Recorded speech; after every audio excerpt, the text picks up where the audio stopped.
right, everybody. So today, back on the podcast with a little bit of a different format. Last week we had the Q&A with Jeffrey Berry Schofield, and today we have it with Mario Tomic. How we doing, man? Doing great. Nice to be back here. Yeah, so as I said before, I think this will be fun. It gives some people, because some people don't even have, like, I think Jeff has a Q&A on his channel every once in a while, but a lot of people don't have any sort of thing like that. And so there's no really direct way for people to ask them questions and whatnot. I think we can have a fun back and forth. So I got plenty of questions here today. And again, for everybody listening, if you have some specific, either for like Mario to come back on or just in general, post them down below. We can always do another Q&A.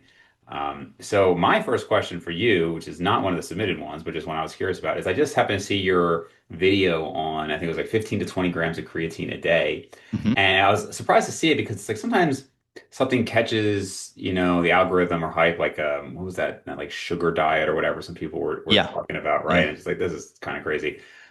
The creatine thing is interesting because it's not like this is actually that new. Like I had Darren Kando on my channel years ago talking about hmm how, hey, other systems other than just like, muscle might benefit from higher doses of creatine.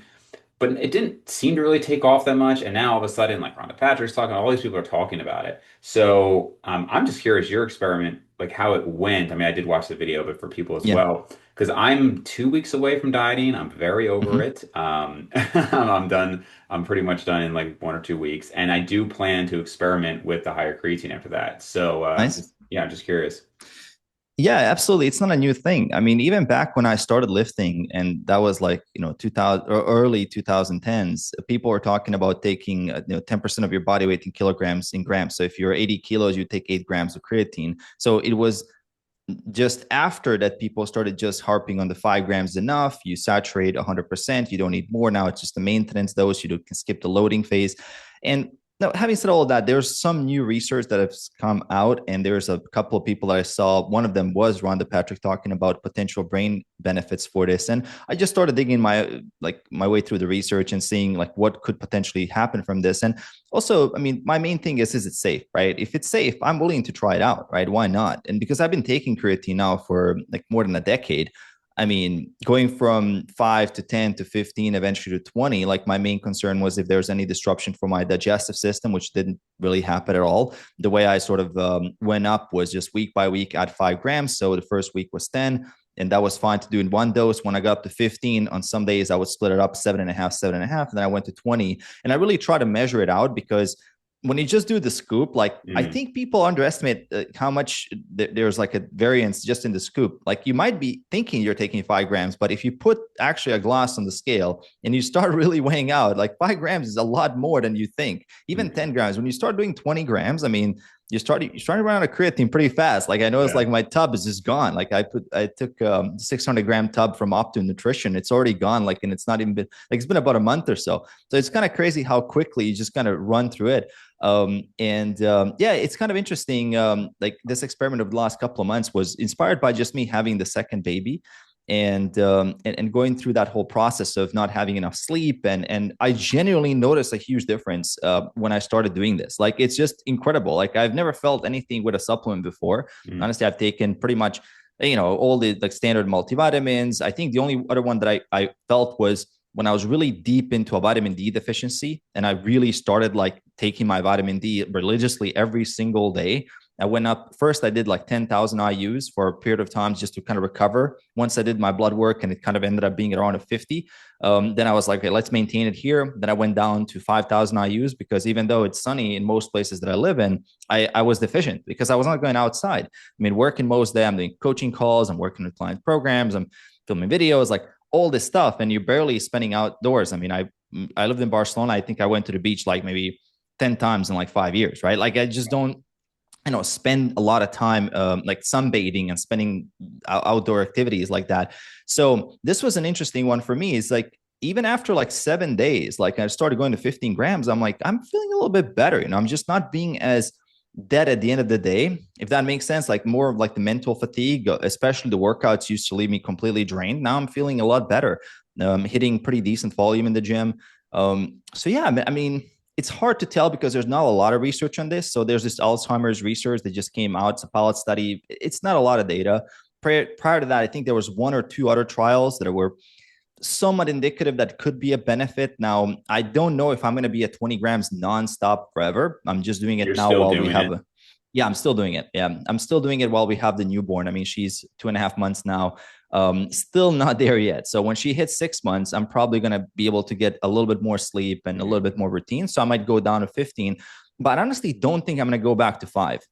I honestly don't think I'm going to go under 10. Mhm. Like it's just there's no, I mean, reason to cut the creatine down to 5. Like if I'm good with 20, and I'll do my blood work and kind of do that very soon now, it's going to be close to 3 months that I'm doing it. So I'm thinking, let's just do some blood work after 3 months, because I think that's a long enough period. If something is going to happen, if there's some kind of marker, something that points in the wrong direction, I can start actually, offloading some of the dosage. But man, it's been kind of wild, like that. I've been sleeping on creatine after taking it for 10 years. And yeah, I just never consistently took very high doses. Like there's been days where I just like accidentally maybe took like 8 or 10 Yeah. grams, but never actually. I don't know if you ever like went up to 10, but I was just religiously taking 5, because you hear all the guys like Lane Norton, you hear all these other guys like talking about 5 is enough, don't take anything but monohydrate. And I think that's perfectly valid advice. And monohydrate is the one I'm taking right now. But it's been pretty interesting to have a supplement actually work, because I'm Yeah. highly skeptical of anything Yeah, out I there. never noticed anything from supplements, honestly, Yeah. including creatine. So I didn't take it for the longest time because I tried it many times to notice anything. And what I actually started lowering the dose because Okay. you see research that like, hey, you know what, you can actually saturate the muscles with 3 to 4 grams per day. So I was just kind of doing 3 to 4 grams per day. And the only time I actually did recently try 10 grams, not because I wanted a higher creatine. So this was like 2 weeks ago. I was at the Mm-hmm. beach. My cousin had whatever brand creatine with a flavoring. And I don't even drink anything with flavoring. All my supplements are just Mm-hmm. plain. I just like chug it back. So I was like, okay, yeah, I'll try this. But it was whatever, fruit punch or whatever it was. But it also had bioperine in it, if I'm saying that correctly, the Okay. black pepper. Okay. Um, and so I go on this like 10-mile bike ride, and I'm like 8 miles in. I'm just like, Mm-hmm. oh, and like I don't usually get like severe stomach issues, but I'm feeling just like, oh, what is this? And I had to like run home, go to the bathroom. But was that from the Okay. pepper Yeah. extract that's in there or the Yeah, it creatine? might Who be. knows? So either way, I will try it after. Now I will probably also want to wait a period of time because obviously I don't want to Mm-hmm. finish a diet, add the creatine, but I'm also Yeah, adding all these calories and being like, wow, look at this exactly. great effect, You'll school the results. If you So I want gotta a wait at least a legitimate month test, or yeah, if you not gotta wait. more. Yeah. I think a part that explains the results is the sleep deprivation. I Mhm. think because my recovery used to be incredible. Like I was sleeping 9 hours. I was like on point. Everything was perfectly dialed and like very robotic. Now it's just not even close to that. So I'm lucky to get 7 hours of continuous sleep. Mhm. And I think that plays a key role. And I did reduce my training volume. I did try to do all the other clever, smart things you would do to try to compensate for lower recovery capacity. But I think that's when the creatine potentially might have a bigger effect. Now, I have my dad taking just to see if he's going to experience anything, because he's Mhm. not dealing with this. He's like 65 years old and he's training. And I have him taking, he was on 5 grams. I told him like do up to 10 just to see Okay. what happens and see if he's going to notice any difference. Because we have Alzheimer's running in our family. And he actually is feeling some forgetfulness and some Mhm. signs of like dementia and some of that. Now, not as much as actually my grandparents did at his age, because we have this on both of our family sides. And on my mom's side, my grandmother, she was like feeling the effects very early on. Like it was kind of like over the couple of years, like you would see this woman just like super sharp start degrading really quick. And that's something that for me, like kind of looking back at what happened to them, man, if I can avoid that, because you can be in great physical shape, but if you're mentally starting to degrade like that, I mean, yeah, and it's just something I'm trying to really explore different elements. I'm sure by maybe by the time we are like 60 or something like that, they might come up with some new stuff with all this AI going on as well. But yeah, it's interesting. It's interesting because right now it serves a purpose just to keep me sharp in the gym and to make sure I'm not like losing gains or anything, which I'm not really losing gains. But it's also for work because I have not, no, there's no vacations or holidays when you run a business. Like, I mean, Sure. I still have to run every single thing that I did before and even more. Yeah. So it's just the way it is, right? Has your dad noticed anything? Like how long's he been doing it? He's been taking 5 grams now for 6 months, and he has said that he feels a little Five bit grams better for in. 6 months. Yeah, he's 5 grams 6 months, and I just recently told him like, hey, let's try to go up to 10 because he saw my video. So Okay. he saw my video that I did, and he was like, should I be doing more? I'm like, So how long's he been let's. on the 10? It's been like a month. He's just Any like, difference? since I published the video, like it's been a handful of weeks, right? So he's up to 10. I'll be asking him, like, I'm probing a little bit if he's gonna notice any difference, because he's less in tune with what's really going on, like with Hmm. supplements and training. Like, he's not pushing super hard. His sleep Right. is pretty consistent. So I'm not sure if he's gonna feel it. I'm not gonna tell him to go up in dose. Honestly, like I like to myself be the guinea pig of the Yeah. family. But if he does notice an improvement, I will see. I'll report, because it's really interesting. Because I'll just tell him, let's keep doing the 10, right? Yeah. And another, again, case of vitamin D being a really key factor for him as well. Like, he noticed a huge difference. Vitamin D and K combo just made him sleep much better at night, much better mood, like just feeling a ton better. So Yeah, and like you said, how much of it is the sleep deprivation? Like, it yeah, looks like we have some evidence now that in sleep deprivation it's helpful, but if you're already getting great sleep and everything, I don't know if it would be. And then, you read a lot of comments and people were saying that creatine negatively affects their sleep, like just like standard doses. I was surprised to see that because I don't, yeah. again, I don't know this thing, one way or the other, but anyway, some people have said that. I I get haven't plenty of seen any time. negatives, man. Yeah. No negatives. I have plenty of time in bed. My issue is my sleep quality is just trash. Mm. Just, a lot of thoughts and, running business and all that stuff like that. It's just hard to get consistent sleep. So, maybe it would help. Who knows? I think it's probably not affecting the sleep as much. It's just helping the brain to cope with worse sleep. I feel like that's the effect, Right, because right, I'm right. not seeing any effect on sleep, both let's say any positive or negative. But I am seeing, like, on a really bad night, like if my daughter wakes up like 3, 4 times, she doesn't know, she starts like having nightmares now at 2.5 years old. Like, she's kind of starting to get in that phase. Um, it's like you're there, and you really, I mean, you can be with her, but you're just not going to get the hours. And then the next day, I still have like a full schedule. I'm going to do, like, 9 hours, 10 hours of work straight plus the gym. I just feel like the afternoon, and by the time I hit the gym, I don't have that dip, and I'm like not exhausted as much. So we'll see. Yeah, Your yeah, mileage may vary. We'll yeah. see. I'll report. I like to do these things because I can report. Like, the thing is, like, 3 months, 6 months later, because I'm sure a lot of content creators will make a video like this and just kind of blow over and pick the algorithm up to carry some of the views, and they're gonna ignore it.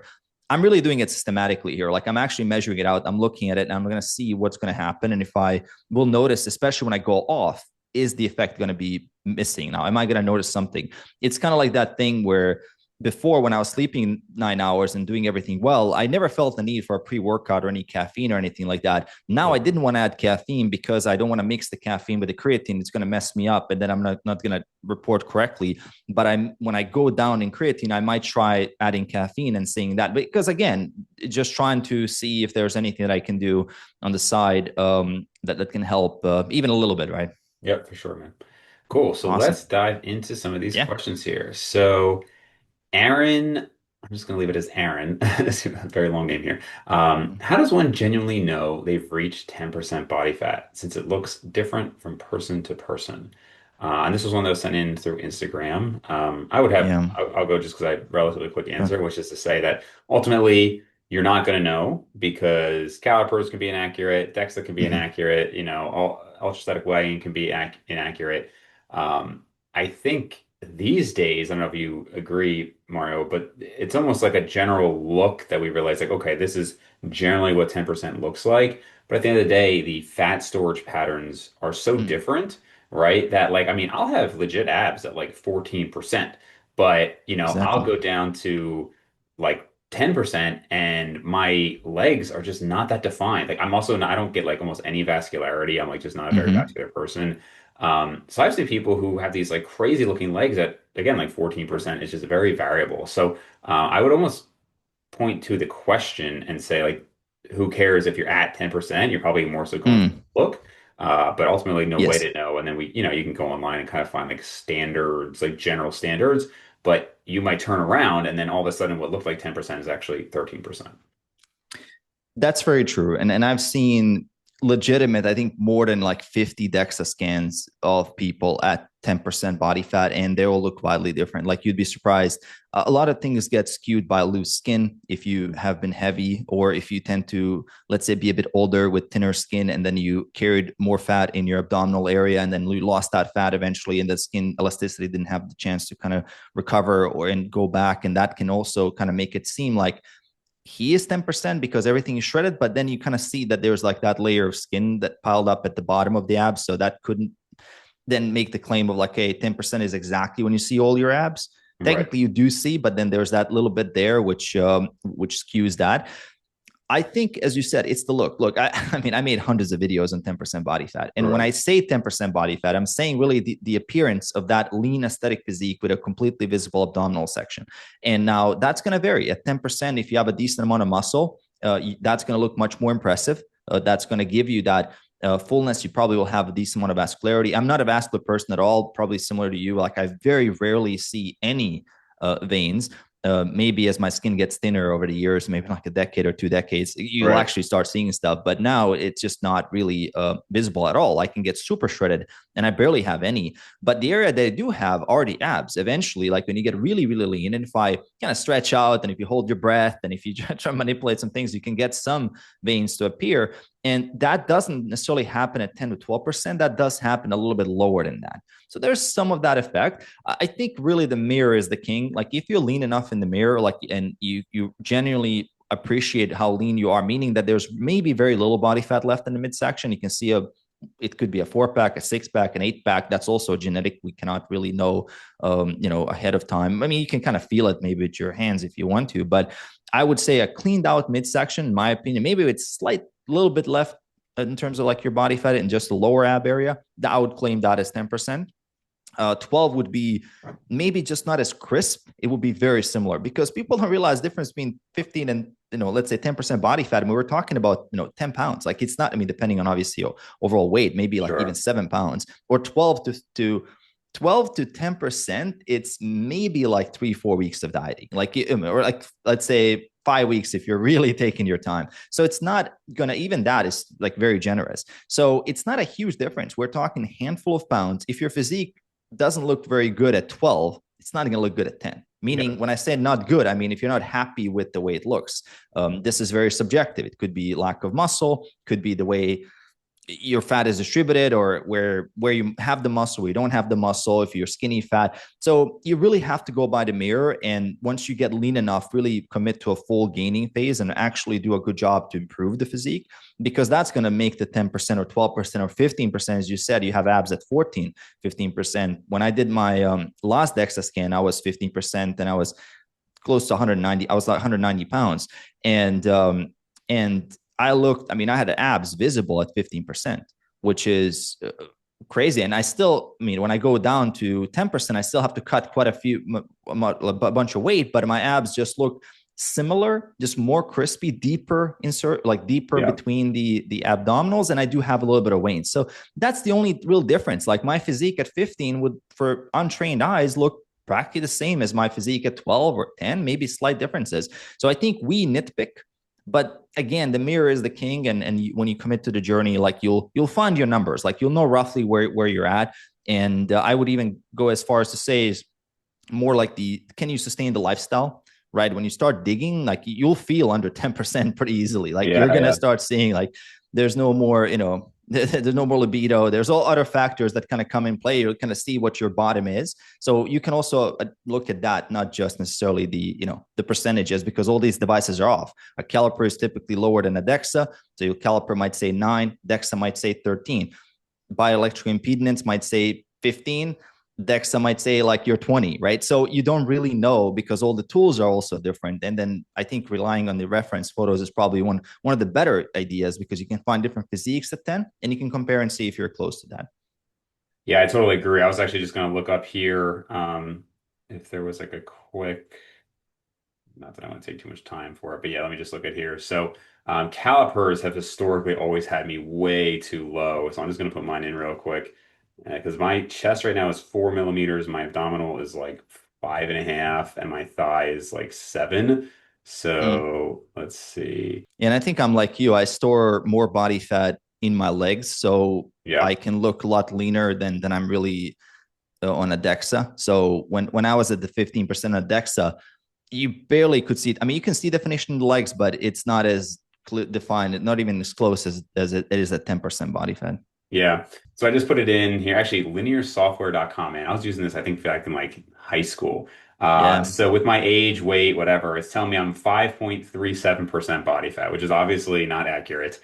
yeah. But again, I've always like I remember going to the beach in 2014 and my brother and I, we had like we looked a similar leanness and my calipers were so much lower than his. And then Mm-hmm. another friend of mine who had the same calipers as me, he looked so much leaner. So all that to say that like for a Mm, given calipers, I just looked fatter because I would just store a lot of water weight. I just historically always, and then when I get really lean and start to really cut the calories, I will notice that I'll actually gain some weight. Like last week, I had a new low, hit 2,300 calories, gained 2 pounds, did a 1,600 calorie day, gained another pound, and then I tend to mm, get that whoosh effect, you know. So that's yeah, just I just know that about myself. But I'd also say that like you know what to what Mario said, it's like a crisper look. But honestly, this is now the leanest I've ever been in my life, and I've got like one or 2 pounds left to go. nice. And honestly, it's like it's fine, like I feel like there's not enough of a payoff for it to be worth it. Like if I had a show, it's like okay, it's so hard, but I Yeah. got this. My payoff is oh, I look a little cooler after workouts, and it's just and like it's not like a discipline thing. It's like yep, I'm doing it, but it's I, at the end, I'm just kind of like yeah, I don't know if I would do it again. Like it's fine, Hmm. you know. I don't know if you noticed on the cut, there's a point at which the physique kind of starts getting worse because Hmm. you start looking smaller from more angles and you look better. Because Yes. there's a kind of sweet spot there when you fill out maybe right after the cut and you look fantastic. But Mhm. as you start going deeper, actually during the deficit, I think at 10%, like my physique starts falling off the cliff. Like as I start getting leaner, like my neck gets really, really thin. Yeah, Like my my neck is a lot skinnier uh, now. and people don't usually you see comments on the web like, oh, you don't train your neck, like you should train, man, like go to 9% body fat and then show me Yes, someone at 9% body fat with like a super thick neck. Like, I mean, come on, very like, and rare. naturally, right? Well, even Yeah, Alex Leonidas, who like made a reputation on yoke training and thick neck. Look at his neck when he got contest lean. I'm not like hating on him, obviously I like Alex a lot, but I'm saying his neck got dramatically skinnier when he did that. And that's like again, yeah, he built up this big neck. That was his whole thing. I had a comment a couple of videos ago like, "Oh man, you really need to train your neck." And I'm like, "Well, yeah, I mean, I do actually train my neck, and it's exactly, grown. But exactly. dude, like when you're that lean, you know, it's just yeah, like you said, it just cuts it Yeah, quite a bit." you lose some, right? And I feel like my shoulders definitely diminish. I mean, the classic kind of natty stuff, like you start seeing your shoulders, your arms, like get a little bit worse. Having said that, when you're in a pump, like you look absolutely fantastic, right? But that Yes, pump yeah. lasts maybe like 30 minutes, and then you're like, Yeah, look, deflated like a deflated balloon for the rest of the day. So, absolutely. Cool. All right. I like this question. So, kind of on that topic of like, is it worth it and mhm. whatnot? What is your best body fat to performance ratio for strength? And I guess you could say similar to say body weight to performance ratio. So, ignoring aesthetics, Okay. basically, what weight and body fat where you have the best performance relative to that weight and body fat.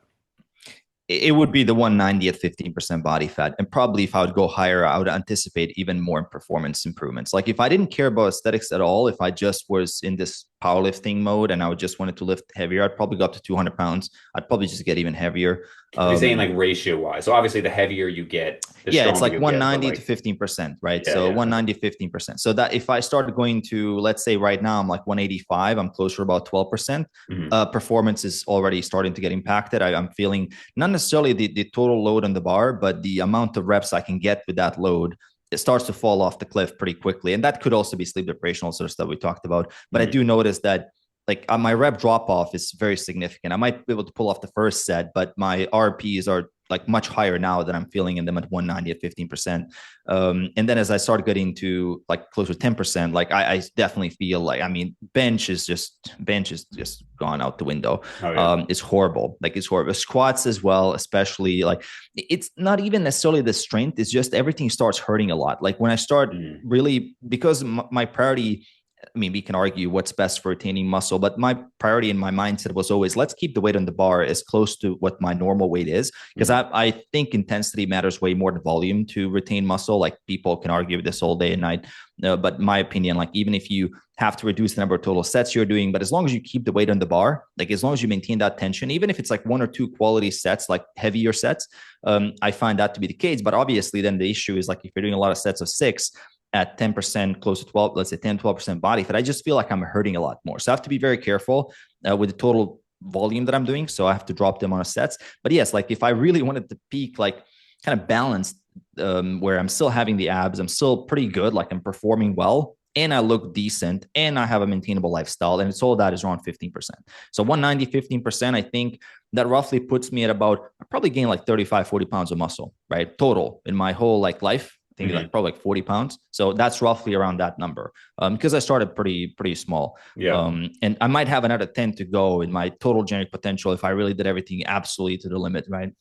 But probably not going to happen, with everything that's going on. Sure. Yeah. Yeah, I would agree. Very, very similar for me. Because when I've been fatter, like obviously that the more weight you gain, the stronger you're going to be on an absolute level. Yeah. But honestly, like I was not much stronger at 210 to 215 than I was at 190, like almost not at all.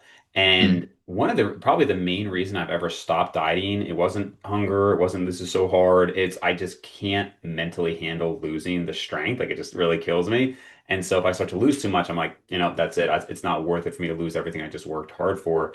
And the reason I bring that Yeah. up is because part of why I have been able to cut so lean this time is because strength maintenance has been very good. I mean, within a couple of reps of 30 plus pounds heavier.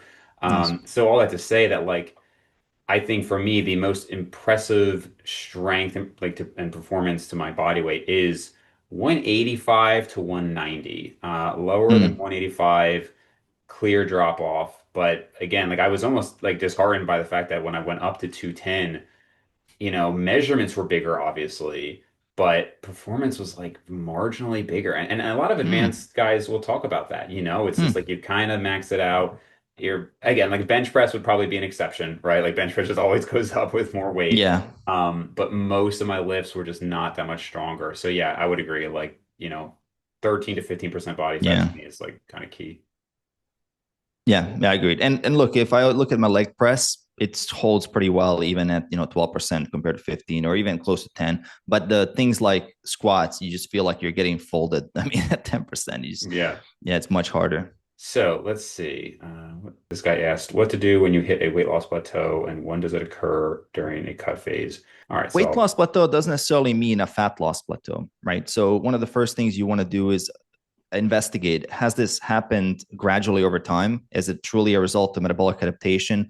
And has the let's say have the input variables changed in a sense, like is your calorie intake controlled, is your activity level the same, is it a gradual slowdown or is it a sudden stop? Typically if it's a sudden stop, you might be just dealing with some water retention, you might be dealing with some other factors that are not related to the actual energy balance equation, so that's holding you at the same weight, and it will typically whoosh out in about 2 to 3 weeks at most. But if it's a true genuine slowdown, well, of course, then you have to reduce your caloric intake and or increase your step count. I like the combination of both usually, if it's possible, depending on what the constraints are, whether it's time or whether it's diet's already being very difficult, and then look at that. So it's a pretty simple thing that you can, assess. Generally, you want as you're cutting be looking not just at weight, you want to be looking at waist size, you want to be looking at your training performance, and in combination of those three things you can kind of see what's going on, especially waist and weight. So if the waist is still going down and the weight is staying the same, you can correlate that. At least there's some good chance here that you're still losing fat, so you might be just dealing with a temporary water retention or gut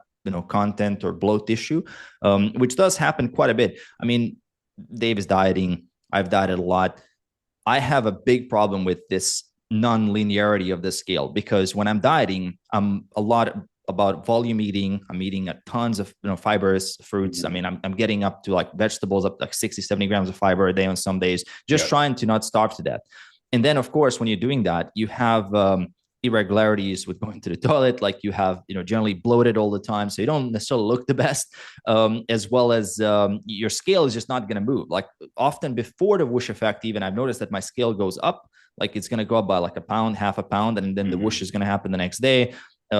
Summer, whether it's summer or winter when I'm cutting, that also plays a role if I'm sweating a lot going outdoors. Hmm. So yeah, generally, like I would really be very patient if you're cutting. Like if you're not in a contest prep mode, and if you not actually have a deadline that you have to be ready for, it pays off to just give it 2-3 weeks of averages and see what's actually going on, because people think weight loss plateau is being stuck on the scale for 2 days.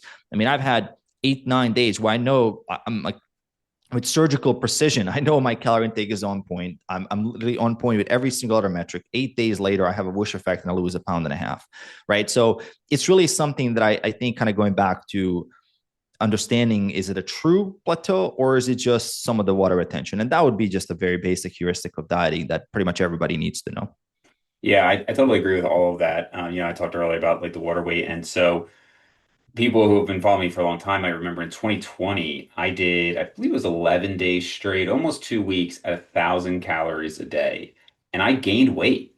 And obviously I Mm-hmm. lost tissue weight, but I actually gained weight, which, if you weren't tuned into this, you'd be thinking, oh my gosh, my metabolism's broken. Oh my gosh, like dieting doesn't work and all these things. And that's one of the reasons I still track calories to this day. Now, part of it is I just like to have the data. I'm very analytical, but when bulking and everything, sure, I just like to see it. But when dieting, it is helpful to see, okay, yes, I gained weight or there hasn't been a drop, but I know exactly what I ate. And if I'm just eating intuitively, I can absolutely do it. I've done it many times, but I just like to be able to confidently look and not have any question about what the calories are. And so I just know last week when I went from a low to 2 pounds heavier, actually 3 pounds heavier in 2 days of dieting, now I can just know that's going to go away. So that's very helpful. And then like Mario said, like the volume eating, that's for sure a thing.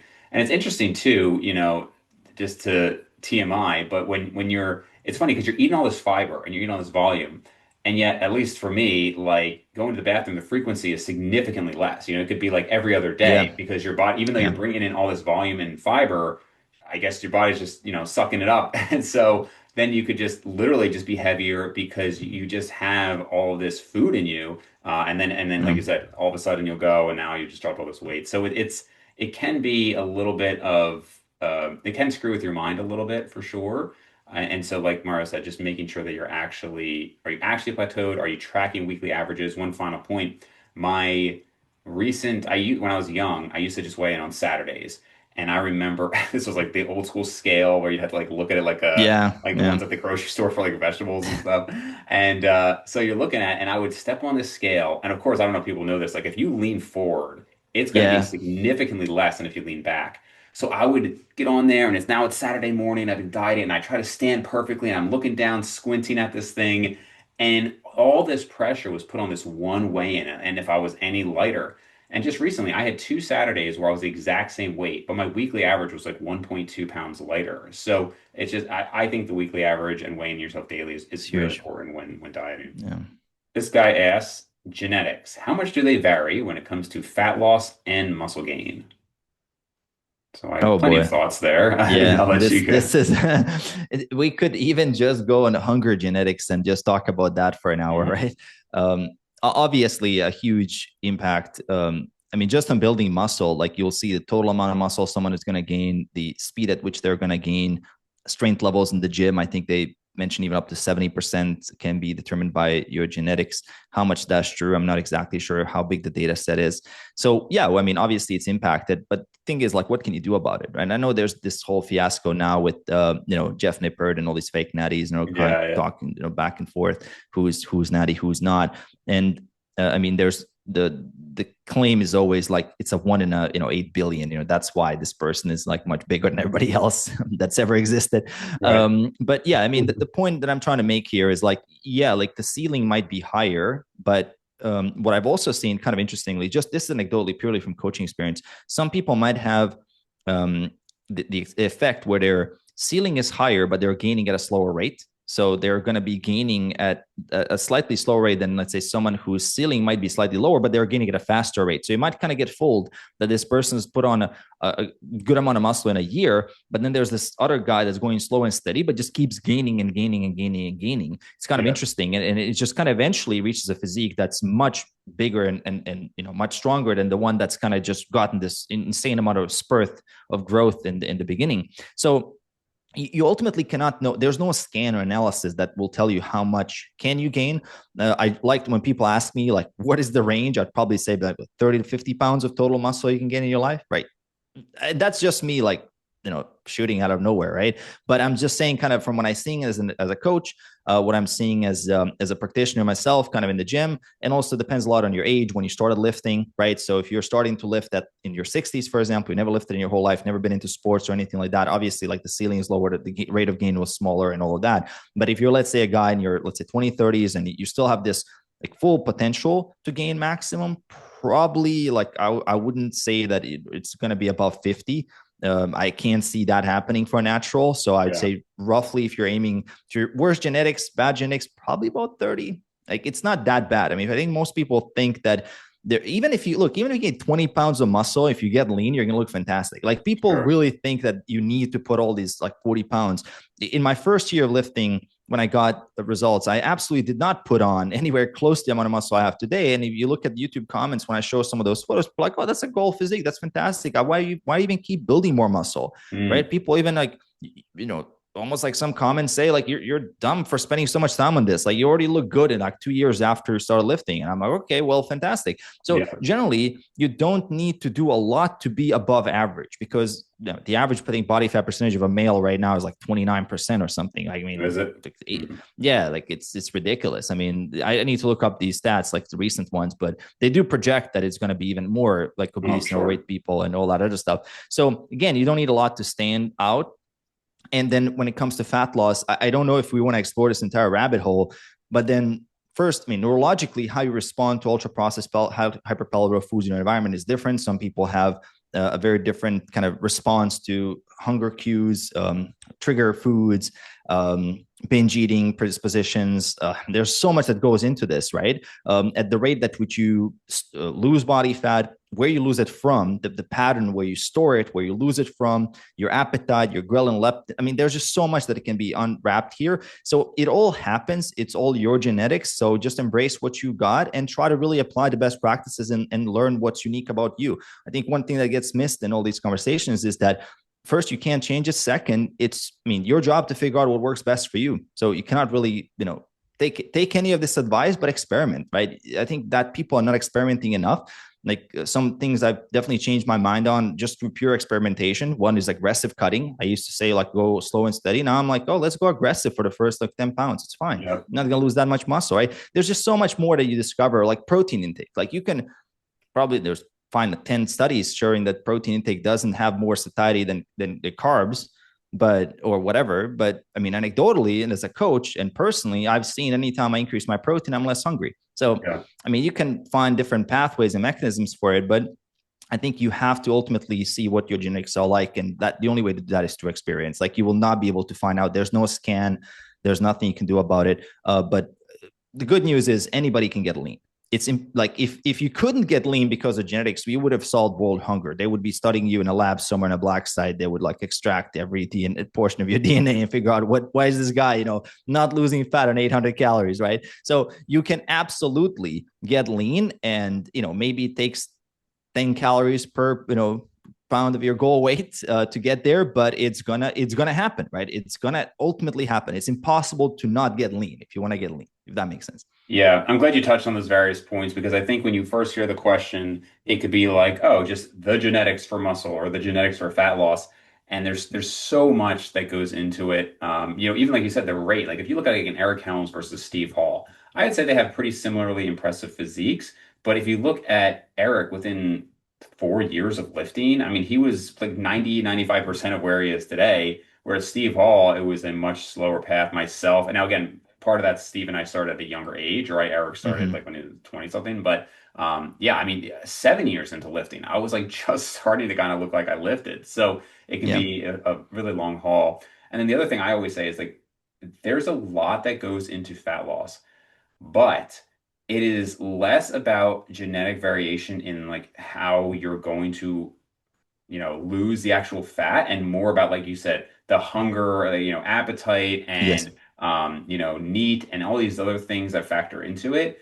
And to your point, that one of the issues I have with even like fat loss drugs and whatnot is that there is no one who could not lose the fat with enough effort. Like you said, maybe it sucks, maybe it's much harder for one person, Yep. but just physiologically, you will lose the fat. And one of the reasons I can understand people going on performance enhancing drugs is that there is clearly just a level that you cannot achieve without them. So if I just say, I want to be 3% body fat, for me, it's worth it. There is a level of effort that I can put into that. Maybe it's not 35%, whatever. But if I say, hey, I want to gain 30 pounds of muscle, there's literally just nothing that can be done. And so that's Yeah, where I think the exactly. genetics are a overall bigger factor for muscle than fat loss, muscle gain than fat loss, because you can't outwork it, right? You can outwork some of your limitations with fat loss. You really just can't to some extent with the muscle gain. Yeah. Yeah. And it's just don't use it as an excuse at the end of the day. And yeah, I mean, fat loss is Hunger Games. If you can beat your hunger, I mean, getting lean is very, very easy if you can just not be hungry, right? Yep. I mean, it is pretty straightforward. And if you can make some social sacrifices and if you can just, endure that whole process, even the amount of metabolic adaptation, I think it's absolutely overblown. If you keep your NEAT high, if you keep your step count on point, if you do all the other things right, keep your muscle mass. I mean, the amount of metabolic adaptation also is, it's really not going to stop. So the amount of metabolic adaptation what I'm referring to is the one that's not directly related to your weight, your age, and your activity level and your NEAT. Like if you can fix those factors, the one that we cannot explain, quote unquote, maybe some organs are working a little bit slower, maybe some other stuff is happening there. That's still not going to make up enough to stop you from getting lean. Like nothing can actually Yep. stop you from getting lean if you're eating low enough calories, right? I mean, For sure. that's just the truth, and that's why it is something when you talk to people about muscle growth, it's hard to explain because people may use the same thing like you can force growth, you can do all this, you cannot force anything really.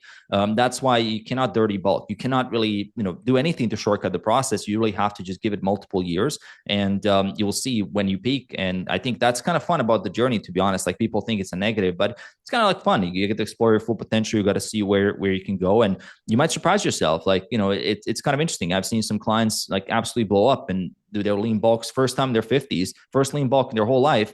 They started to put on like ratios of like 60-40, 60% is muscle, 40% is fat on a lean bulk. That's ridiculous. I mean, for someone who's been lifting for 5-6 years, consistently in periods and on and off, and then they're in their 50s, bunch of kids, bunch of work, stressed out life, they're gaining at a 60-40 ratio. I'm lucky if I gain it at like a 30-70 ratio, like Yeah. 30% of the gains like muscle. I'm screaming off the rooftop. I mean, that's Yeah. crazy, right? I mean, that's like insane. If I, for 15 pounds, I get to keep the third of that. That's nuts.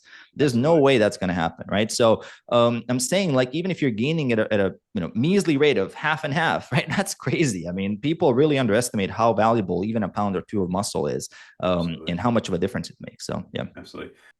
All right, so we're going to pull some from Mario's YouTube channel. This one here says, after an extreme cut, if I'm interested in bulking, should I go immediately into a calorie surplus, or should I go up slowly in calories day by day until I reach the desired calorie surplus? I know that that has changed. People have really changed their minds on that in recent years. So I'll let you dive Mm. into that first.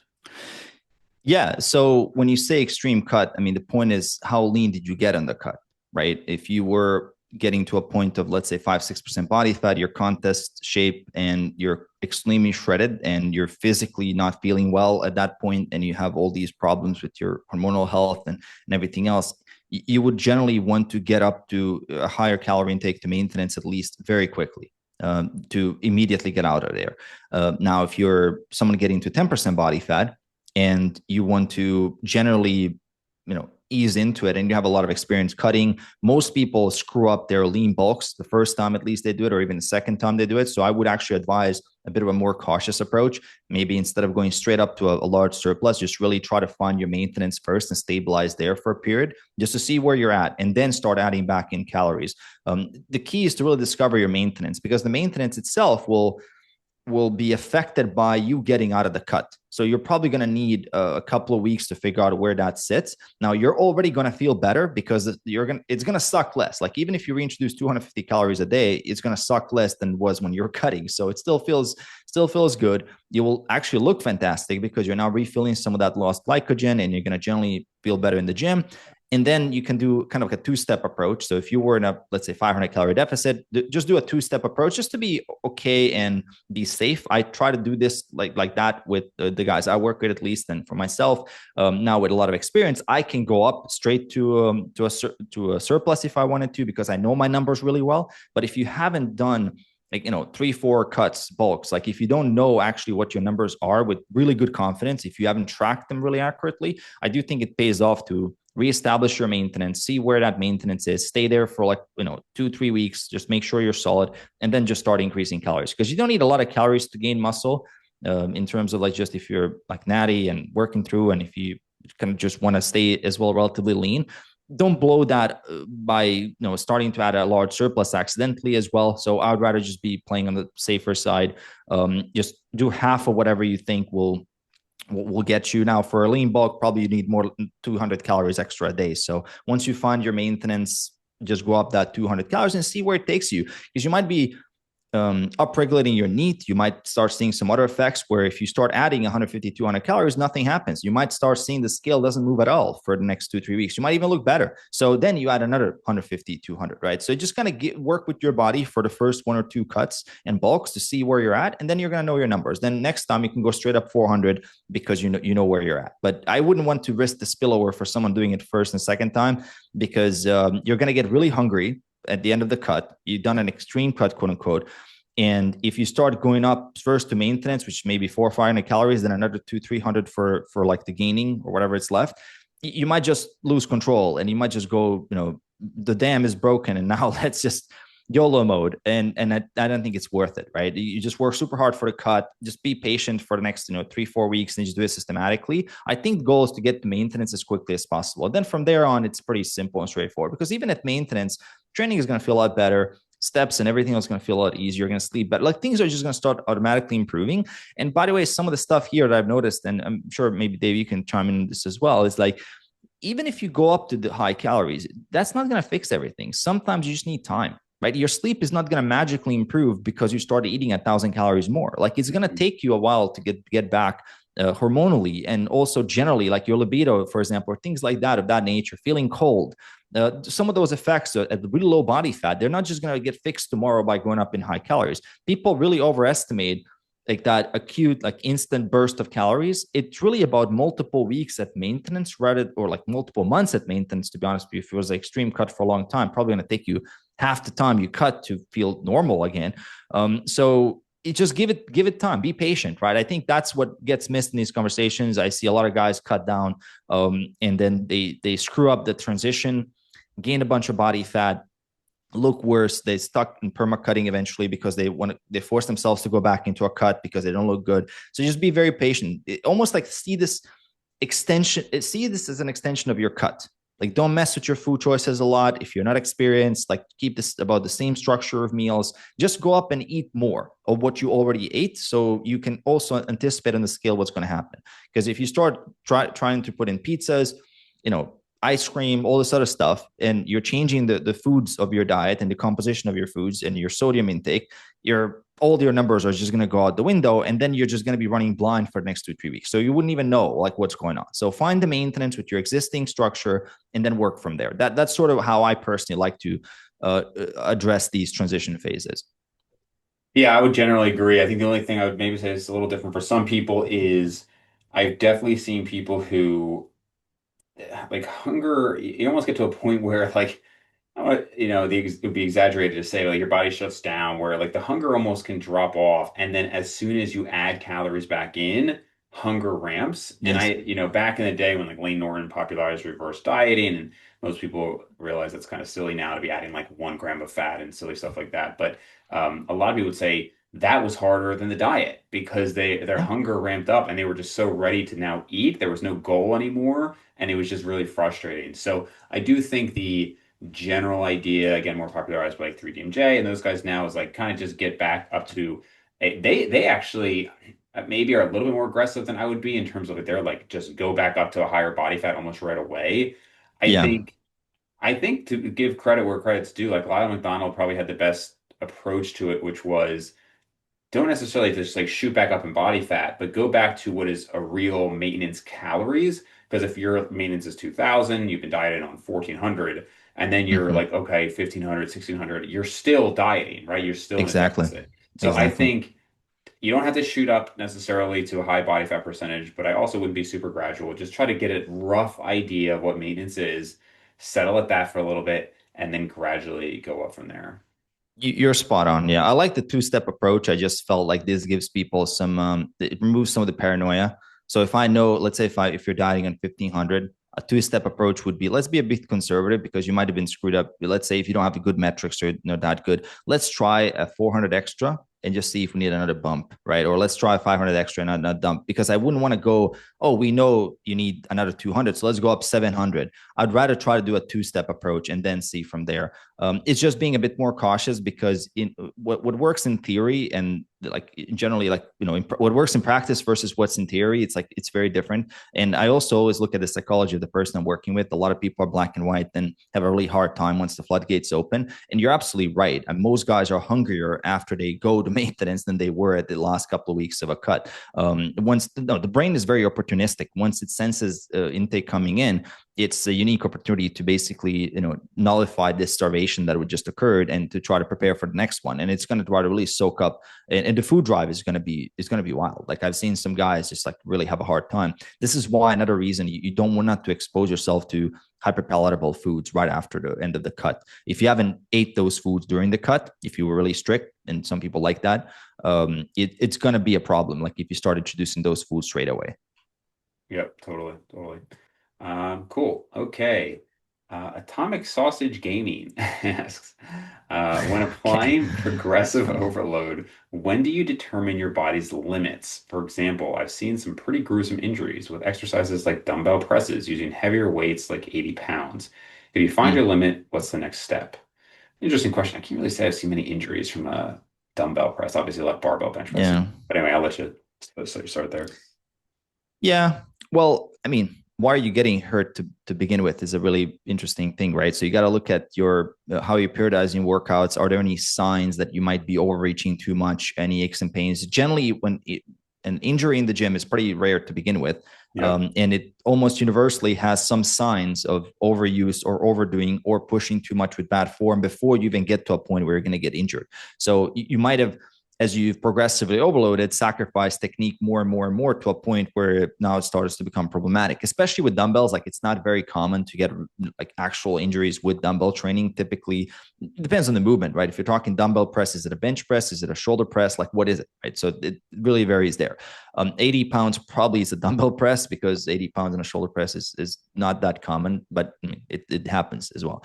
So having said that, so look, for me personally, the key is do you what do you consider progressive overload, right? So a weight that you go up to 80, let's say you're 80 pounds, that 80 pounds will work for you for probably like if you're an advanced lifter, maybe for like 6 months. Like it will work for you. You might get 5 reps initially, then six, then seven, then eight. So you're going to milk that 80 up until the either the RP goes down a lot or you get to your rep ceiling and then you're going to go up in weight. By the time you go up and then to the next weight, you're probably going to reset your reps back down to maybe another five, right? So the point of limit, like the limit is for you to discover how much your body is willing and able to adapt after an exposure to that same weight for a very, very long time. So you got to work the 80 until you're basically milking out maximum out of the 80 and then try 82 and a half. Now, if you got to a point where overuse is happening, if the movement is bothering you, just do a new movement for a period of time. Just do it for 6 months, a year, commit to a couple different exercises, come back to the original exercise, and then try to break through that limit. How do you know your limit? I mean, how do I know my limit? How does Dave know his limit? I mean, yeah, I don't know if that's really my limit, but I think injuries are probably the real like limit factor. Like if you start finding that the movement is injurious for you personally, I wouldn't do that exercise. Like if I find a particular exercise that's very injurious for me, I would just avoid that exercise to begin with and try to find a different variation of it or something else. It's really hard to know what the limit factor for you is. Maybe it is your technique, maybe it's your sleep, maybe it's your recovery, maybe you're just too lean, maybe you're just not doing things right. So I think just go back to making sure that you're listening to your body, reactively deloading if you notice signs that you're getting beat up, and monitor your RP at every rep target that you achieve, and see if you're truly getting stronger with that weight, because you might need a weight reset and just start rebuilding, because you might be at such a heavy weight that you cannot adapt on a strength. Like you might be taking all your sets to failure or something similar to that, where you just don't have your body doesn't have a capacity to adapt. So try to go back, maybe work the 75s, get up to sets of 12 to 15, go up to 80 now and try again. So it's kind of going back and forth. Like I usually generally, when I try to break a PR on an exercise, I'll go back and forth like many times. To go up to 110-pound dumbbells on the bench press for 10 took me, I think, more than a year. I was working with 100-pounders started at 5 up to 6, hurts, reset back to 90, rebuild, reset, rebuild, work the form. Even the 90s at like 10, before I even moved up, I wanted that 90 at 10 to be RP 8. So I wanted it to really be like my true like weight that I can do, that I've mastered. And then I went up to like 100. And then eventually when 100 for 10 became like that RP 8, where I could really confidently say I could do 12. Then I went up to the 110s, because I only have 5 pounds. I think most gyms really have 5 pounds on each side. You can't really, that's the problem with dumbbells, right? Like you really have to run RP or reps to be able to move up, or if you have magnetic plates potentially. So when I went up to 110, I mean, I could do like a sloppy 5. Like it was really hard. Like, I mean, that's a big jump. That's a 10% increase total for that exercise. Sure. And that took me a very long time. So even that, I went first set 5. It was very hard. I went back to 100 and then worked the second and third set. Next time I did it for 5. It looked a little bit better. So it's just like every single time I went back, it looked a little bit cleaner. So I was not pushing it to a point trying to force the growth, just trying to give my body some space to adapt. And that's eventually how I got to doing the 110s for 10. But it took a year, right? And people usually don't have that much patience and time, and they're just usually going to switch out to something else. So yeah, I think if you're getting hurt, I would just even ignore the exercise. Honestly, getting hurt is never worth it. Like if that, I mean, that probably would answer this question immediately. Like if you're getting hurt from a movement, just like stop doing the exercise and just do something else, or figure out why you're getting hurt, right? Yeah, especially because these days, like I'm not doing anything like really heavy deadlifts. Like before, it's like something would hurt Yeah. and I would just push through it. But Yeah. now most of my exercises, like they're still good compound lifts, but it's like, okay, if this is feeling off, I am not going to push through something and cause an injury on like a lat pull down PR or something, like who Yeah. cares? It's just not worth it. But I would echo a lot of what Mario said. I fortunately have not had any serious injuries. I would question, like you said, if you're getting injured on like a dumbbell exercise or something like that. Like, how is the form? Are you gradually increasing volume or do you just ramp it up? The only issues I've ever run into personally are more like general overuse. Like the elbows get a little bit sore if I'm doing pull-ups 3 times a week, or the pecs get a little sore if I'm going like really deep on some of the stretches and whatnot. That's about it. I don't know if there's a way to determine this is my exact amount of volume that I can like progressively overload up to and then Yeah. I'm done. But I would say just listening to your body there. Even if you cannot progress and you're feeling beat up, you're probably doing too much volume. I mean, I would even use I would use the progressive overload as a sign to tell me whether I'm getting the right volume or not. So if I'm not able to progressive overload, and if I'm being beat up and my recovery capacity, I'm just probably trying to do too much for my recovery capacity and my ability to adapt. So and again, muscle building and strength, they are correlated, but at the same time, if you're purely about the numbers and the strength, that probably doesn't mean you got to, you shouldn't train to failure all the time. Like if you want those numbers to go up, like do like RP 7-8 training, like with a slightly lower dumbbell, and do that for 6 months, you're probably going to get stronger. So it's just really, and just increase the frequency, right? Just do the movement like twice a week. And if you really just care about the numbers, but if we're talking hypertrophy, we're not married to any exercise. You can achieve hypertrophy with a variety of different movements, and you should. So to prevent those overuse or those types of issues, you should generally try to rotate exercises to some extent. You don't have to commit to one movement for a whole year if you don't want to. If it's bugging you, especially, I would remove it entirely. But some clever exercise rotation, some good periodization with general reactive deloads, at least reactive deloads if you're not doing proactive deloads, and just paying attention, right, to see where you're at. It goes into like a whole different, how do you set up your training program, individual differences in volume. I'm probably a lower volume guy in general, like in most comparisons. Like I'm not leaning toward when I see Eric Helms talk about building muscle with 20, 30 sets, like I'm impressed, man. Like I am genuinely impressed. Like I even my mind is blown because I cannot see myself able to do that much work in the gym.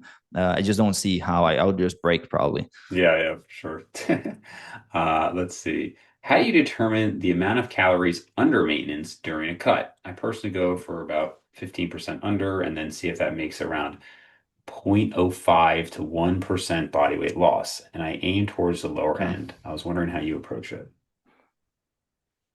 Well, I mean, how much weight do I want to lose? So typically it's 0.5% to 1% of my body weight. I like to go more aggressive at the beginning. So that tends to determine the deficit, right? So I don't go by percentages. I go by if I want to lose a pound, that's going to be 500 calories down. I know it's not a perfect equation, but if I want to lose a pound and a half, it's 750 calories of a deficit. I'm just going to start there. So it's pretty straightforward because I know my maintenance. I know roughly where I need to be. Yeah, I Yeah. like to go aggressive at the beginning. I think we spoke a bit about this.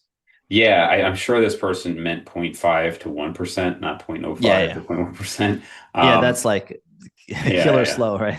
I honestly, from the time I was like 14, I never understood the obsession with this amount under maintenance or this calculator. Oh, how do I calculate it? Like it was always so perplexing to me because I was like, it doesn't matter what the calculator tells you. Whatever, it could tell you anything, you're gonna have to adjust. So just pick a Exactly. number and then adjust. Like you know roughly what you're eating, eat less than that, and then go from there. It's the same thing with even workout routines. It's like the perfect routine. Well, let's try this one, and then we can add volume and add this. So I truly Yeah. don't understand the obsession with trying this perfect number. Because like, okay, let's say you like somebody came out like this is the perfect calculator. It's going to know exactly, and then you did it, and you didn't lose fat. Well, then what are you going to do? You're going to adjust. So it Yeah. just who cares? Yeah. Also, the fact that the foods that you're tracking using any app can vary quite a lot. So the actual, even the amount of calories you track are not exact. So that's also a Sure. reference. So all that is just the food that you ate. How does that reference the weight scale change that you see? And if you want to get the weight scale to go down, eat less calories from the food that you have now. I mean, some guys will have 1900 calories in MyFitnessPal, not losing any weight. They're 200 pounds, probably missing to track something. Something's off. Again, they need to eat less. So it's like if with that reference of 1900, don't take that as an exact measurement of the amount of calories they're eating. It's more like a reference to the amount of food they're tracking right now. So they're missing something. So they should generally try to clean up the tracking and eat less than that. So eventually it's going to even out. But yeah, I generally just look at is the scale going down on average and let's adjust from there. Like there's just no need to get into formulas or maintenance. People said 12 calories per goal weight in pounds. I mean, maybe that's a good starting point if you don't want to use it. Again, just find your current. If you want a really a scientific approach, track your food now for 2 weeks, establish your maintenance or however much you're losing right now, whatever you got in the tracker and the scale, and start cutting from there. Right? It's pretty straightforward. Totally. All right, a few more here, guys. Is lean bulking a viable option starting at 18 to 20% body fat after a year-long cut, lost more than 60 pounds? Okay, that's an interesting scenario. I would say, I mean, are you really at 18, 20%, right? Like that's the question. Like, people say 18%. I always am skeptical because sometimes it could be like 24%. Right, But if you're right. truly at like 18, 20%, I mean, lean bulking is generally always an option, right? There's no, I mean, it's not like people think of lean bulking almost in the same light as the old kind of dirty bulking or bulking in general, where you see these dramatic changes in weight. Yeah, Man, you can lean bulk for 6 months and you'll barely tell any difference in your physique. I mean, yeah. it's really not a huge lean bulk is so close to maintenance that I mean, it's not really something you should be afraid of. Like, it's not gonna catch you off guard that you suddenly gain 10 pounds, right? It's just not gonna happen. Like, you're really trying to gain a pound a month. Worst case scenario, or like 2 pounds, let's say. But depend if you're really heavy, right? But generally, it's gonna be around a pound, pound and a half for most kind of normal body weights under 200. So even measuring that is hard to begin with. So it's going to be in that realm of give it 6 months, recover your metabolism, get better in the gym, get stronger in the gym. And then if you want to get leaner, push from there. So the worst case scenario is in those 6 months, you might gain 10 pounds. So what? 10 pounds, if you already lost 60, and now this 10 you gained, and maybe a third of that is muscle, half of that is muscle, fantastic, even better. Or a lot of it's going to be glycogen as well as you start, eating back up in terms of calories.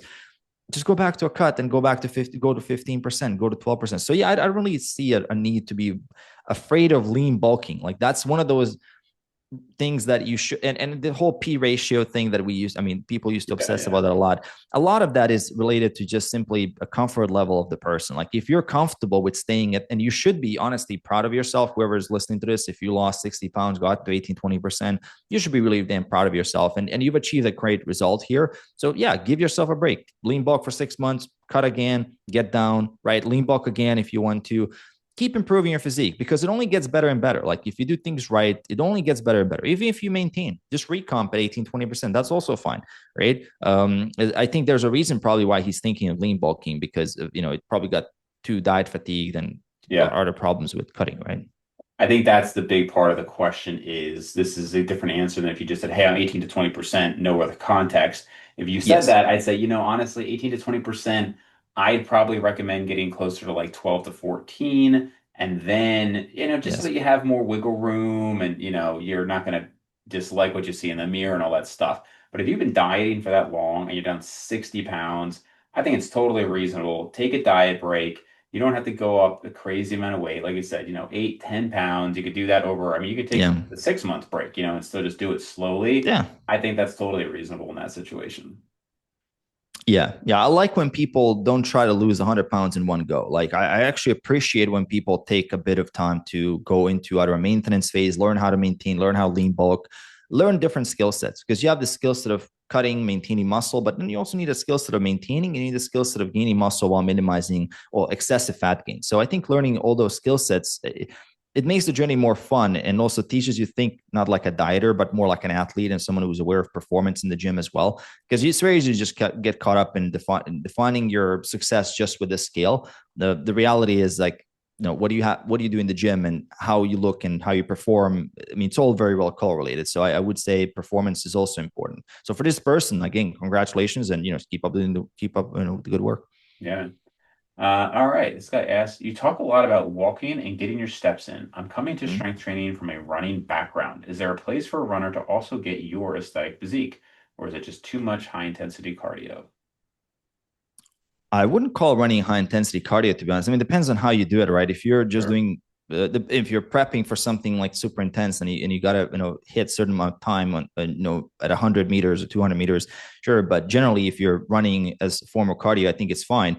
People think that I'm bashing running if I'm just talking walking. I mean, to some extent, I'm not a big huge fan of running as my main activity, just because I mean I did actually quite a lot of running. Maybe this is some trauma because I used to play soccer a lot when I was a kid, and I had this coach that was a huge runner. He was just running us, like he would barely do any. He was just like all the time running, running, running, running, running, running. That was his conditioning, was his like name of the game. Like 80% of Mm. our training was all conditioning, stairs, laps, like just consistently. And then maybe 20% was technique and strategy on the field and stuff like that. So we were just basically runners, right? And so I think running is, again, if your body's used to it, if you don't get injured from it, if you don't get hurt from it, if you can tolerate it, very easy to mix in running with lifting, as long as you're not overlapping too much. And if you test, let's say, 3 sessions of running plus 3 sessions of lifting, if you see that your lower body is handling it well, you're progressive overloading, you're able to continue with both, perfectly fine. If you notice that one is starting to affect the other, then now you have to make a trade-off, whether you're going to reduce the intensity of running or you're going to reduce the intensity of your lower body and sacrifice some gains there. So it's really a matter of decision making.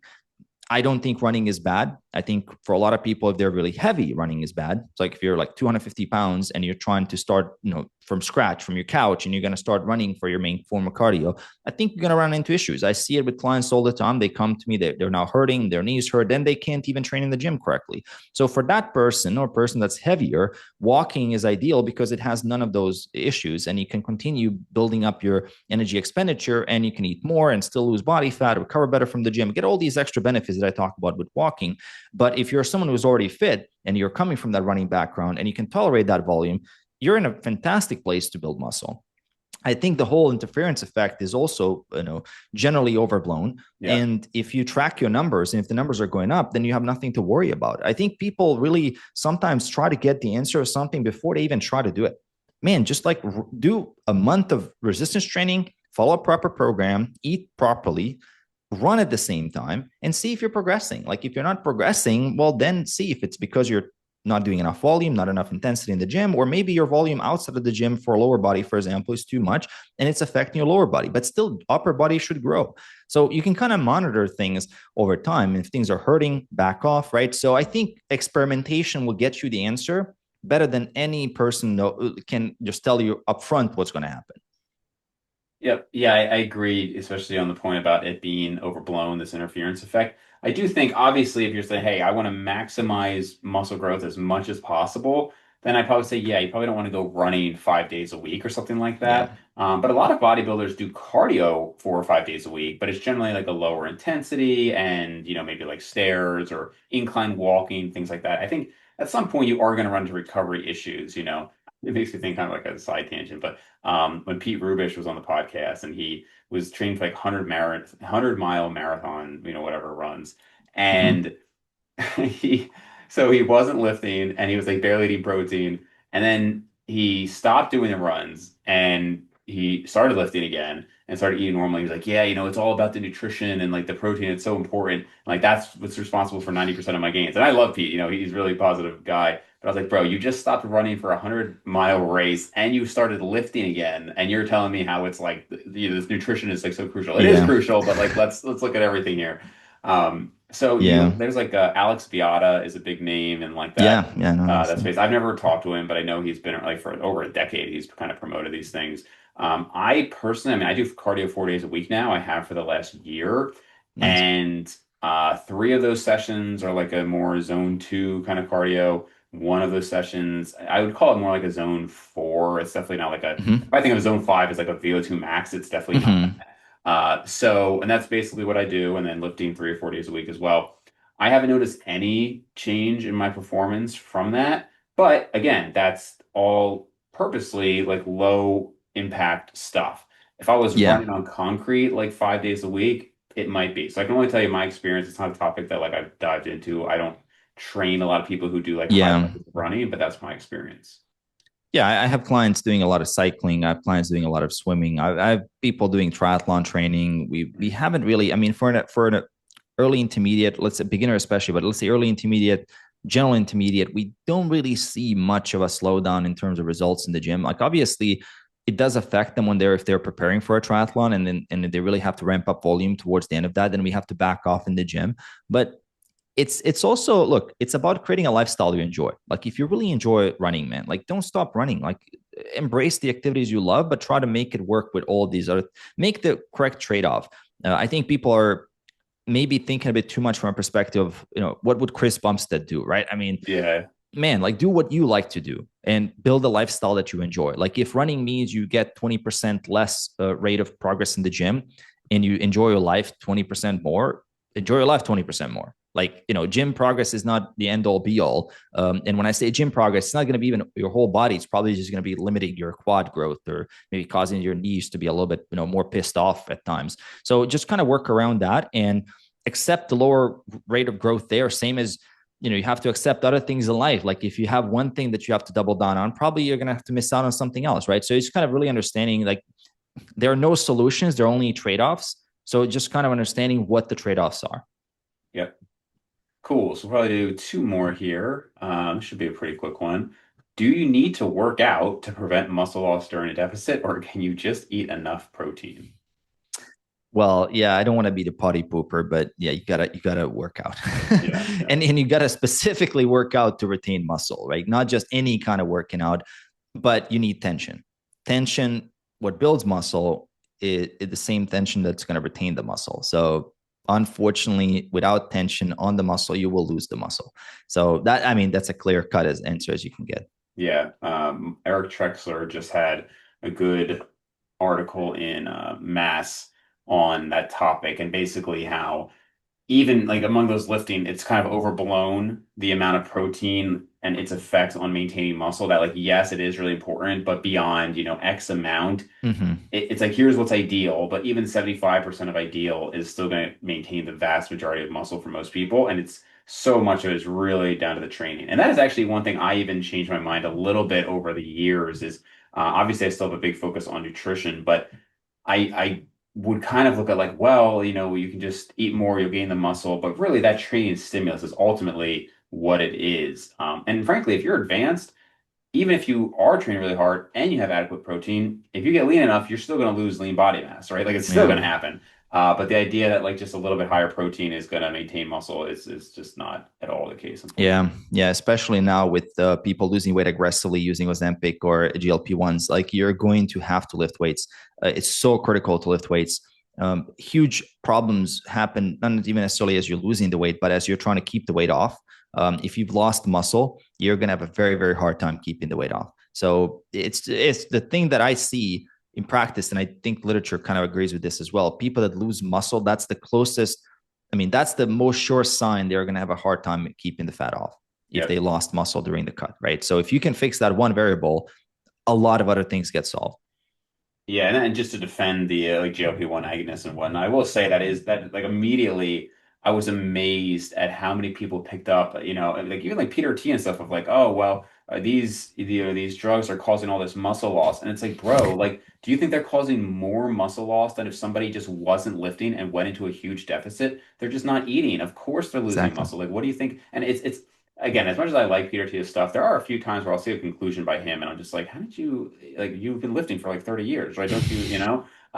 So Yeah, strange things like it's that. hard. Yeah. Now I think he has again since like touched on that topic and whatnot, but just how much people were saying, oh, it causes all this muscle loss, and like just not having the critical thinking skills there of like, yeah, and then look, if it comes out that somehow they are actually preferentially losing more muscle than maybe just standard dieting, okay, but I don't think we have any current reason to believe that based on the pathway by which it works. I think it's probably just that people are getting into big deficits, and then that's really it. Not enough lifting, not enough protein, and yeah, that's what happened. That's what would happen for, as you said, advanced lifter. Even with lifting, even with protein, if the deficit is large enough, there's only so much your body can give up in terms of fat on any given moment. If you're very lean already, and if there's not a lot of fat, I mean, the media runs with these headlines like crazy. I mean, media loves like there's some kind of drama, and now obviously a lot of Yeah. people are on GLP-1s, so they're the scare tactic works. The scare tactic does get clicks.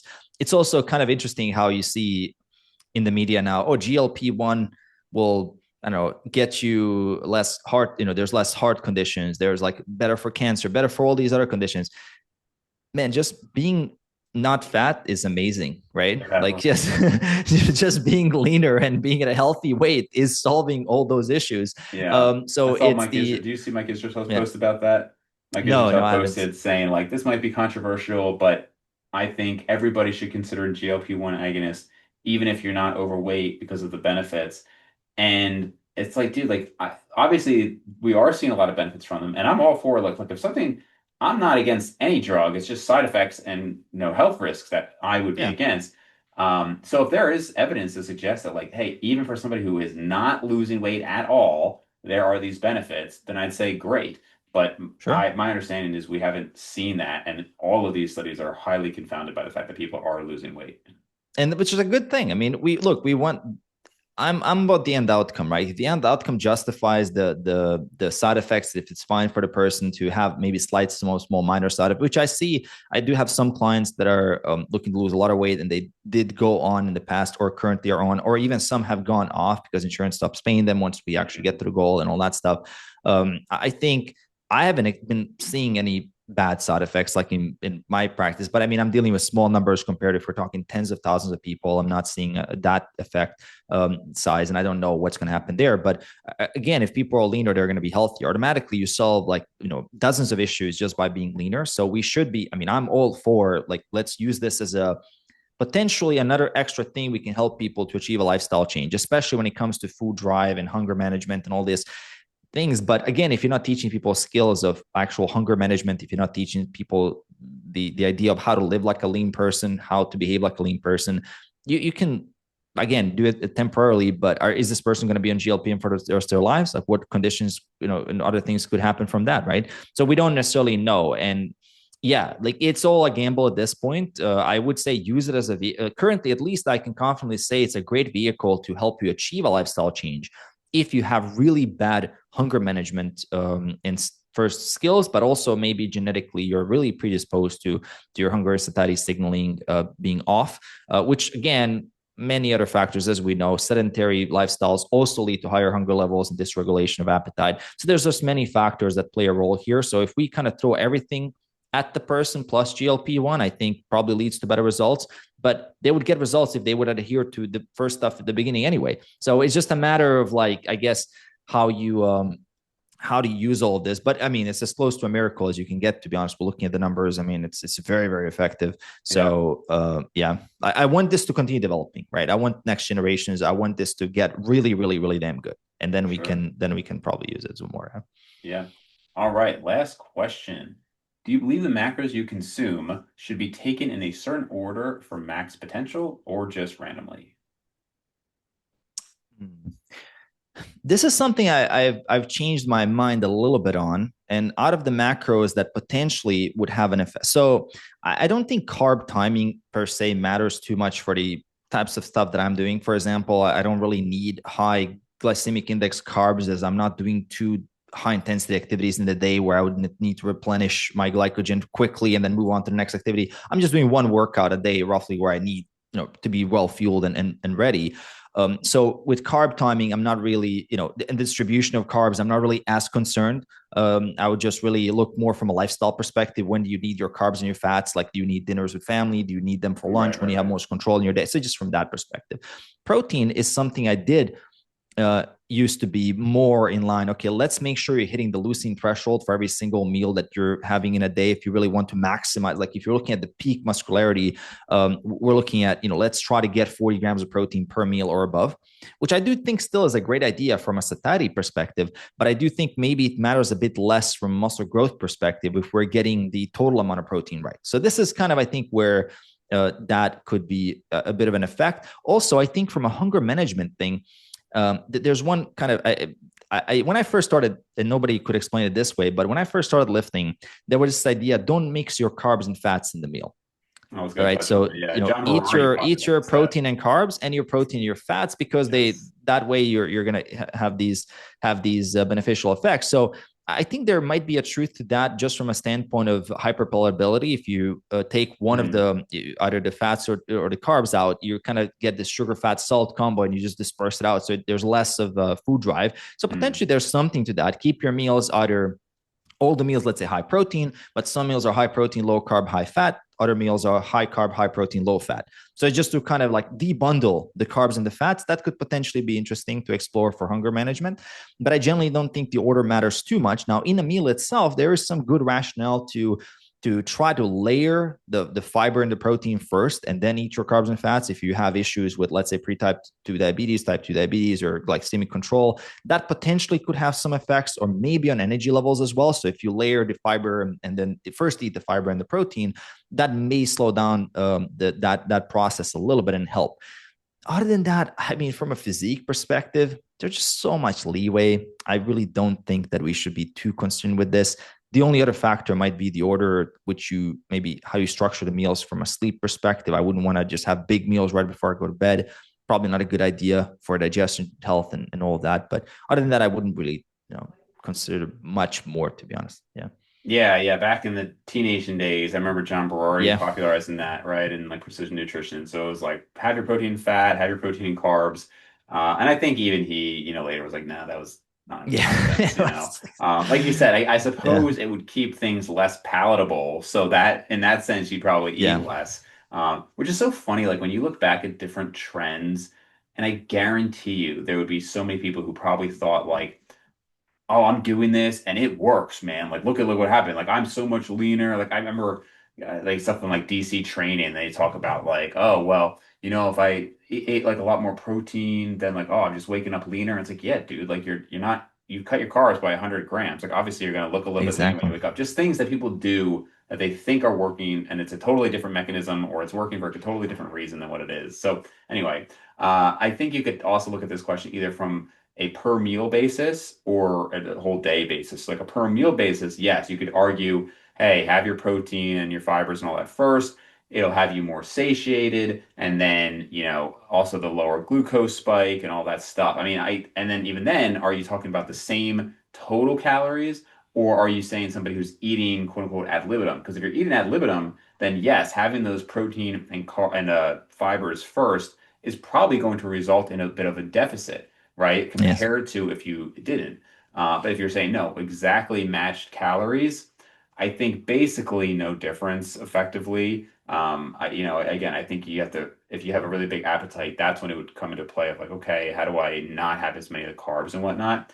Across a whole day, I think there's some argument to be made for more calories and more carbs earlier in the day so that you're active. And having used the CGM several times now, I mean, like probably 2 or 3 months worth of CGM data, I can tell you that, like, if I have a big carb meal late at night, my blood sugar is actually going up and down throughout the night. It's not just like a one spike.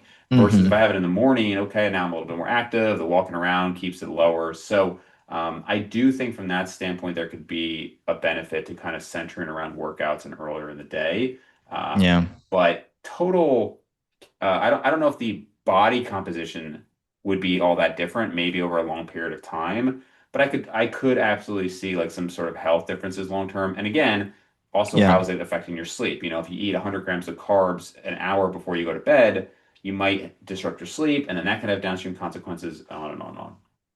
Yeah, yeah. The chrononutrition aspect of this field is not well studied. I mean, we don't really have a lot of data on this. I would be very curious about not necessarily just the protein, but more the carb and the fat timing. Like, does it actually have any benefits to eat your fats early in the day, for example? Like, there might be some rationale for that, where potentially carbs might even help you fall asleep easier. But again, maybe a threshold effect after too many carbs, then you might have a problem. How does it affect your organs? Like, we don't really know what's really going on there. And not even just from, as you said, from a body composition perspective, but more from a health perspective, I'd be generally curious. What does that really leave us with? But I mean, in the grand scheme of things, I think also people might see. I feel like a lot of people see health as a very fragile, like, okay, just mess this one thing in the order of macros and you're going to be less healthy. I mean, health is not that fragile generally if you're healthy, meaning at like decent amount of body fat, decent amount of muscle mass, your food choices are healthy, what you put in your body is healthy, you're well hydrated, you're well slept, stress is managed, you're getting enough sun exposure, you're generally like a happy social person. I mean, you're gonna maximize, like you're gonna get to a pretty like decent amount of health. That beyond that point, it's just more like even dumb luck. What are you gonna deal with stuff or not? Like there's just not much. I mean, there's some things you're gonna have to deal with. Random exposure from a salad that you bought in a supermarket that was washed, but it's not really washed. Like there's gonna be stuff like that. Those are like things that I mean, there's so much you can control, and I think maybe some of this is kind of interesting for us here, but a lot of it is just not really that impactful in terms of long-term health. This is gets into all this stuff about aging and CG, like how valid it is to really use a continuous glucose monitor for someone who's healthy and lean, right? Sure. I mean, it's nice as a personal experiment, but I do have, for example, a lot of people asking me like, "Oh, is this a must? Why are you doing it?" We even had guys sometimes reach out for coaching. "Oh, you're not doing the CGM, and this guy's doing it." I'm like, man, like CGM is not gonna take you from 30% body fat to 15, and you're Yeah. missing this. Like, let's lose this 50 pounds of fat first, and let's then talk about CGM, right? Like, let's just get rid of the big stuff that really is, visceral fat that's leaking all this inflammatory cytokine batch into your bloodstream, like causing you all these other problems in your life. So let's just fix this stuff first, and let's add all this other min maxing stuff later. As far as health is concerned, like I think all of us will agree that as long as you're decently strong and a good body composition, like you're doing a fantastic job already with good sleep and good quality diet. So yeah, I think that kind of boils down to it. But yeah, it's fun. Good questions today. I mean, we covered some really interesting, like there's a wide spectrum of stuff that we Yeah. covered. Yeah. So I'm glad that people are asking like all kinds of different stuff. And this is interesting. I mean, from making videos, I usually try to make my videos hyper targeted for like one Yeah. outcome with exact steps. This is a little bit of a mixture. So yeah, it's a great format, man. Yeah, yeah, we'll see. So yeah, and guys, people listening, comment down below. Let us know what you think about the format. Obviously, I'm not only going to do these type of podcasts, but I thought it would be interesting, especially with some names that like I don't know, Mario, if you've ever done like a Q&A on your channel. I know some do it like I every have done maybe 1,000. one 10 years ago. I Yeah, just never yeah, got into it. Yeah. yeah, yeah. So cool. All right, guys. Well, thanks for tuning in. And Mario, where can people find you? Best place is YouTube. Yeah, just check out some of the videos. Maybe mention the creatine video if you're inspired to see some of that stuff. There's a lot of content on there, so probably something is going to be interesting. Cool, man. Thanks again. Awesome.